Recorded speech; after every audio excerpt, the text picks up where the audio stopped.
ফিলিস্তিনের অবরুদ্ধ গাজায় হামলা অব্যাহত রেখেছে ইসরায়েলি বাহিনী।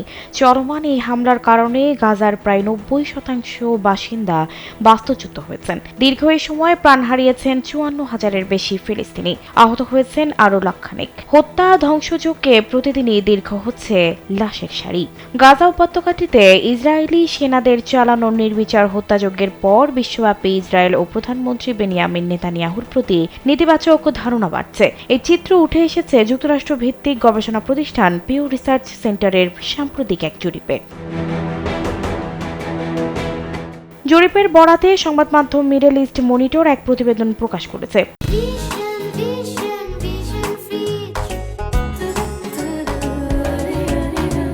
প্রতিবেদনে বলা হয় 24টি দেশের 28,000-এর বেশি মানুষ এতে অংশ নেন। অংশগ্রহণকারীদের বিশ্লেষণে দেখা গেছে অধিকাংশ দেশেই নেতানিয়াহু এবং ইসরায়েল সম্পর্কে বিরূপ মতামত বৃদ্ধি পেয়েছে। জরিপে দেখা গেছে কেনিয়া এবং নাইজেরিয়া ব্যতীত অন্য কোনো দেশেই 1/3-এর বেশি মানুষ নেতানিয়াহুকে সমর্থন করেননি। অর্থাৎ বিশ্ব নেতাদের মধ্যে তার গ্রহণযোগ্যতা মারাত্মকভাবে কমে গেছে। পাশাপাশি ইসরায়েল রাষ্ট্র সম্পর্কেও নেতিবাচক ধারণা বেড়েছে। বিশেষ করে পশ্চিমা দেশগুলোতেই এই পরিবর্তন স্পষ্ট। যুক্তরাষ্ট্রের 53% উত্তরদাতা জানিয়েছে তারা ইসরায়েল সম্পর্কে নেতিবাচক ধারণা পোষণ করেন। 2022 সালের তুলনায় এটি 11% বেড়েছে। যুক্তরাজ্যেও একই চিত্র, সেখানে নেতিবাচক ধারণা 54% থেকে বেড়ে দাঁড়িয়েছে 61%।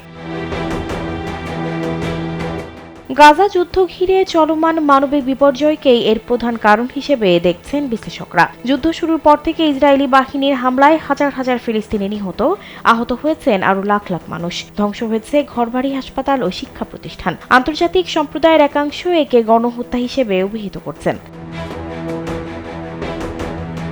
এই পরিস্থিতিতে বিশ্বজুড়ে নেতানিয়াহু ও ইসরায়েলের প্রতি জনমতের এই নেতিবাচক ঝোঁক দেশটির কূটনৈতিক অবস্থান ও বৈশ্বিক সমর্থন প্রাপ্তির সম্ভাবনার ওপর গুরুত্বপূর্ণ প্রভাব ফেলতে পারে বলে মনে করছেন বিশ্লেষকরা।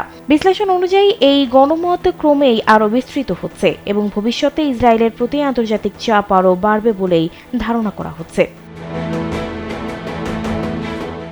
সানজিদা রহমান, কালবেলা।